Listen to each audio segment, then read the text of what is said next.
ক্ষমতাচ্যুত সাবেক প্রধানমন্ত্রী শেখ হাসিনার বিরুদ্ধে আদালত অবমাননার মামলার শুনানি চলছে আন্তর্জাতিক অপরাধ ট্রাইব্যুনালে। সেখানে এই মুহূর্তে কথা বলছেন আইনজীবীরা। আমরা সরাসরি চলে যাচ্ছি সেখানে।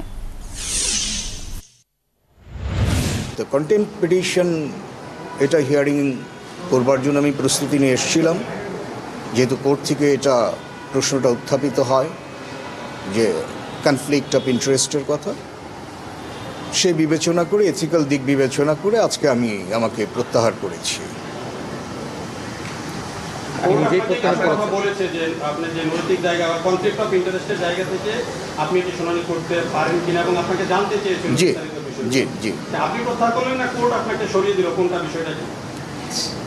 আসলে কনফ্লিক্ট অফ ইন্টারেস্টের কথা যখন এসছে, আসলে সততার প্রশ্ন আছে। আমি সততা নিয়ে মামলা করি। যদি এই হিয়ারিংটা করা যেত তাহলে হয়তো আমার আজকের যিনি ক্লায়েন্ট তার সপক্ষেই আমি আমার সমস্ত সাবমিশন আমি রাখতাম। তো যেহেতু সেই সুযোগ হয়নি, আর এটা এথিক্যালও একটা ব্যাপার রয়ে গেছে, কারণ আমি 5 আগস্ট 2024 সকালবেলা, তখনও গভর্নমেন্টের পতন হয়নি, তখন আমি আমার এই পোস্টগুলো আমি দিয়েছি। তো সেদিক বিবেচনা করলে, সব কিছু বিবেচনা করলে আমার প্রত্যাহার করা ছাড়া আর কোনো বিকল্প ছিল না। আপনি তো প্রত্যাহার করতে চান না।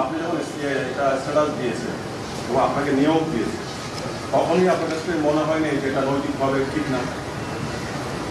আসলে প্রতিটি মামলা আমাদের কাছে আসলে একটা ভিন্ন ধরনের একটা আবেগ থাকে। মামলার প্রশ্নে আমরা মামলাকে খুব বেশি প্রায়োরিটি দিয়ে থাকি। ওটি আমার রাজনৈতিক দৃষ্টিভঙ্গি ছিল, আর এটা পেশাগত। আমি আমার দিক থেকে আসলে কনফ্লিক্ট অফ ইন্টারেস্ট দেখি না। আর সবচেয়ে বড় ব্যাপার হচ্ছে, এই জিনিসটা প্রমাণ করবার একটা সুযোগ আমার ছিল। আজকে হিয়ারিংটা হলে এটা প্রমাণ করবার সুযোগ ছিল।